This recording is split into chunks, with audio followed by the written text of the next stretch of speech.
creo que los que estamos hablando nos estamos cuidando para no pisarnos, pero porque estamos tratando de opinar, pero de no enredarnos, ¿no? Con nuestros propios conceptos, con nuestras ideas, nuestras dudas también, ¿por qué no? Y quisiera quizás entre todos, o pedirle a Ale, que lo tiene seguramente como más claro, que nos dé así una idea de entonces lo que es ciencia, una idea de la ciencia, como para en nuestro imaginario colectivo más o menos poder definir o poder entender algunas cuestiones que tengan que ver con la ciencia, ¿no? Sí, es muy, tal vez sea muy pretencioso dar lo que es una definición de ciencia, es muy complicado. Eso fue tarea de la epistemología con esto que se llamó el criterio de demarcación, que una y otra vez a lo largo de la historia de la ciencia y de la epistemología se han ido refutando o generando siempre algún corrimiento de los límites. Sería muy complicado tratar de resumir ahora todas esas discusiones, pero lo que sí podemos decir, y lo más interesante de la ciencia en esta doble dimensión que veíamos hace un rato, es decir, como producto y como actividad, es que como actividad en algún momento se la quiso definir a partir del método. Eso ya quedó de alguna manera perimido, porque cada disciplina, en todas las disciplinas que hacen ciencia, cada disciplina tiene su propia metodología. Ustedes piensen que no es lo mismo trabajar desde lo molecular, por ejemplo, hasta lo social, ¿no? Entonces las metodologías es muy difícil que haya una única forma de hacer conocimiento científico. Ahora, respecto al producto, por ahí es más interesante plantear una idea de qué es un conocimiento científico. Y de alguna manera, también retomando la historia, la ciencia también surge en algún momento como una forma o una pretensión de generar conocimiento que no tenga que apelar a una voluntad divina o a un ser superior, ¿no? Claro. Entonces, volvemos de nuevo. ¿Por qué ocurren las cosas? Y la explicación de todas las culturas siempre ha sido un ser superior. Un ser superior, ¿no? Ponele el nombre que quieras, ponele la ubicación que quieras, en Asia, en África, en Europa, en América. Siempre las cosas pasaban porque había alguna voluntad divina, ya sea maligna o benigna, que decidía por qué pasaban las cosas. La pretensión de buscar una construcción de un conocimiento que no apele a la voluntad divina de un ser superior es lo que se llamó conocimiento natural, ¿no? Entonces, podríamos como tener una idea general de lo que es la ciencia como esa producción de conocimiento natural, entendiendo por conocimiento natural aquel que no apela a la voluntad divina para poder explicar los fenómenos que ocurren alrededor nuestro, ¿no? Entonces, esa explicación de fenómenos naturales. De ahí surgen también algunos conceptos como leyes naturales, que es una mezcla, que en realidad lo que representan son la necesidad o la pretensión de generar regularidades, ¿sí?, en la naturaleza, claro, que una regla. Claro, regularidades de la ley que nos permitan hacer predicciones. De alguna manera eso siempre ha sido otro de los grandes objetivos de la ciencia, sí, poder hacer predicciones, ¿no? Claro. Siempre le planteo a mis estudiantes que toda corte tenía sus adivinos, ¿no? Claro. Y aún hoy seguimos teniendo nuestros adivinos, desde el tarot, lo que lee las cartas, las borras del café, o etcétera. En algún momento la ciencia vino a tratar de ocupar ese espacio, generando a partir de leyes naturales la posibilidad de predecir qué va a pasar en el futuro. Bueno, ahí también hubo algunos rompederos de cabeza, exacto, ¿no?, con la realidad.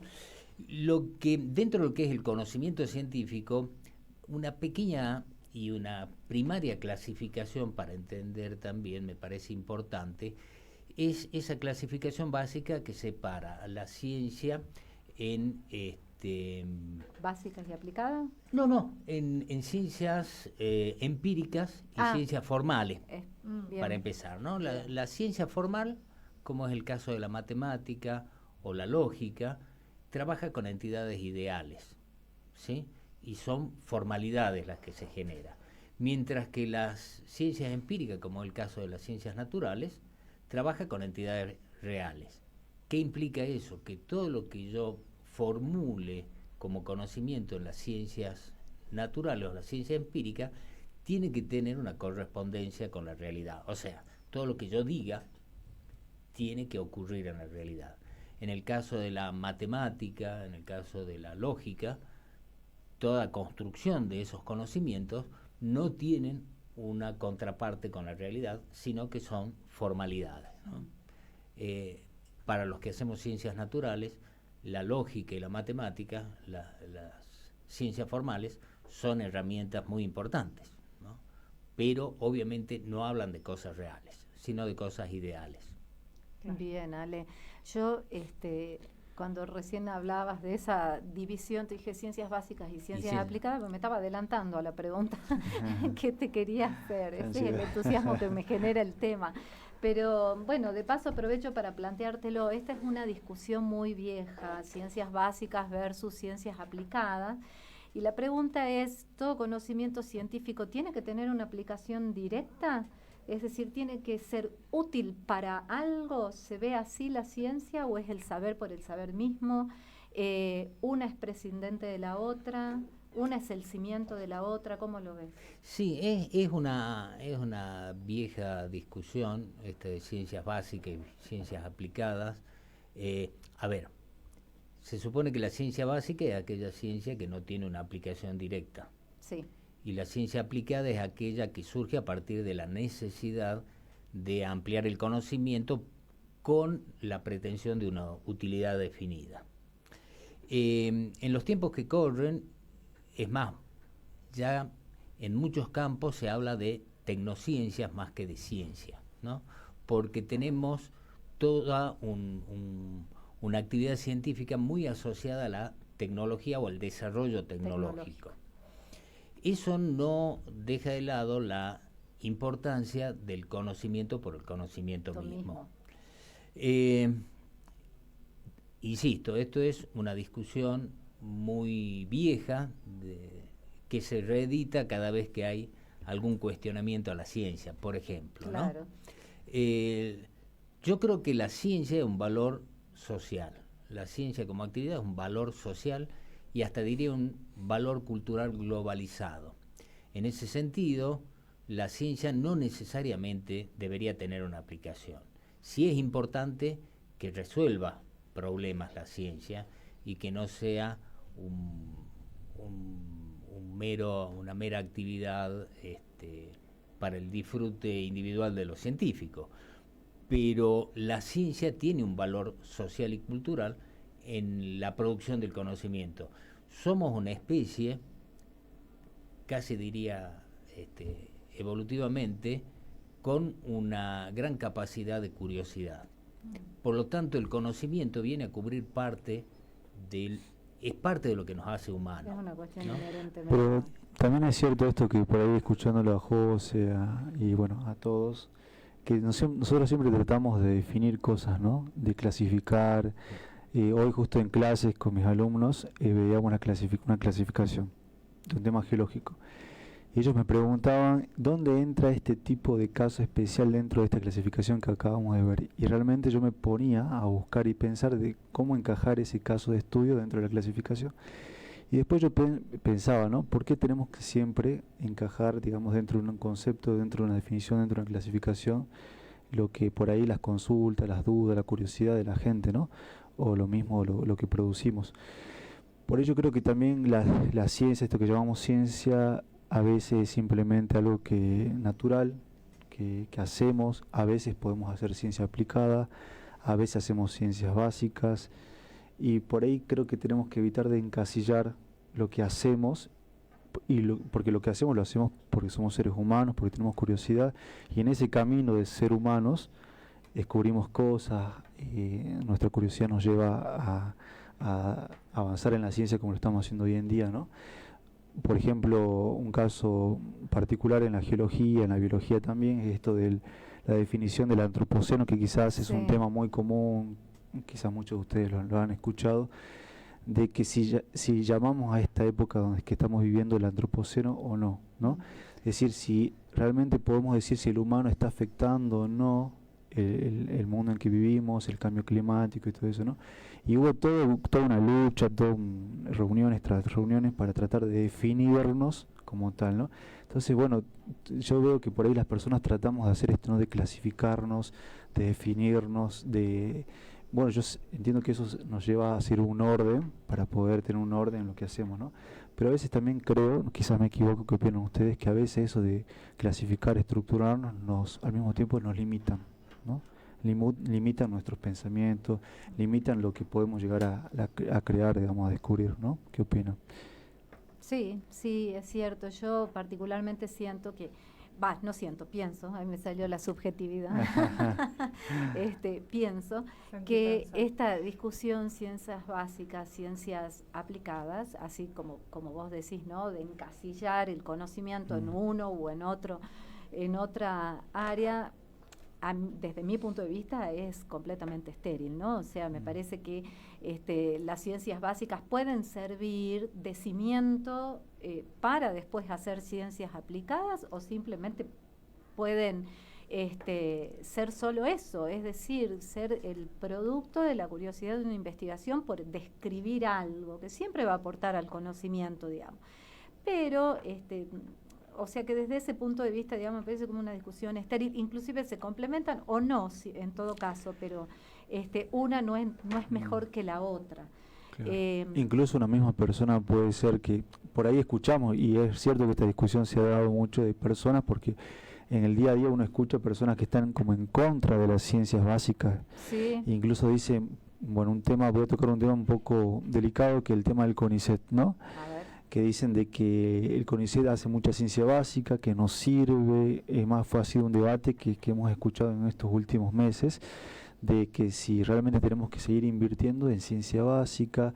Incluso sigue siendo un tema delicado, el CONICET quizás da más, hoy en día está dando más financiamiento a eso que le llaman ciencias aplicadas, ¿no? Incluso lo ha definido de esa manera, ¿no?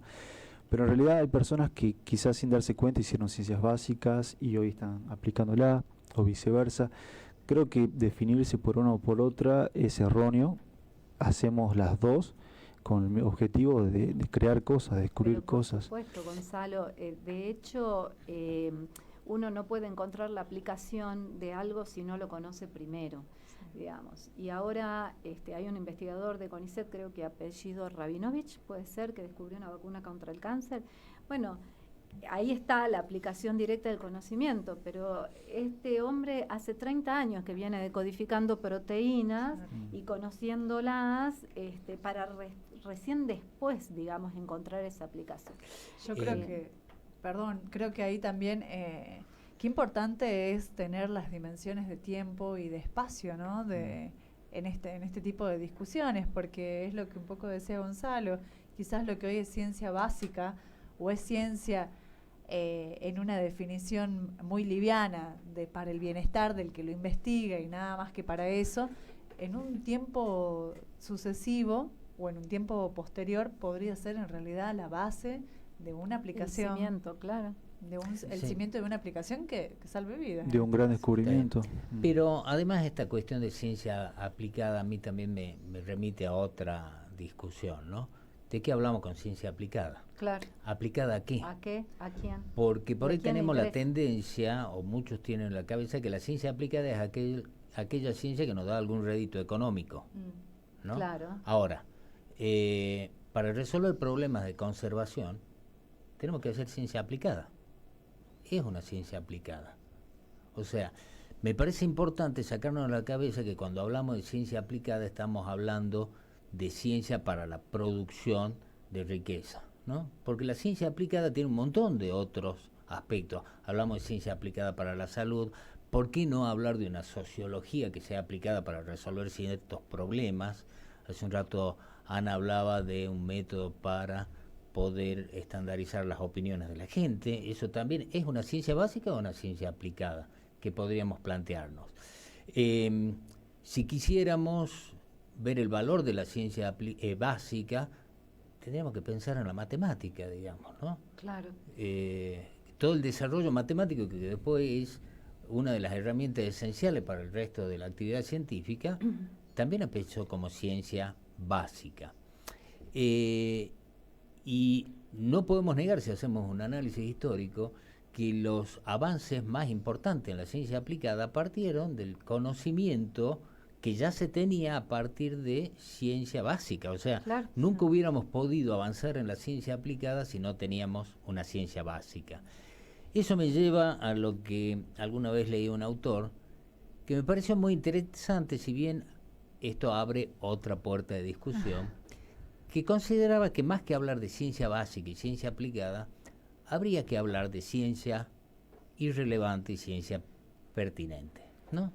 Es cierto que hay actividades científicas que son irrelevantes porque no llevan a nada, no tienen ningún tipo de valor, pero después hay otras ciencias que es relevante, que es importante, independientemente que tenga o no una aplicación directa. Claro. ¿no? Entonces, tal vez la verdadera diferencia, si queremos entrar en este debate, es ver qué actividad científica o qué temas son relevantes y cuáles no tienen ningún tipo de relevancia.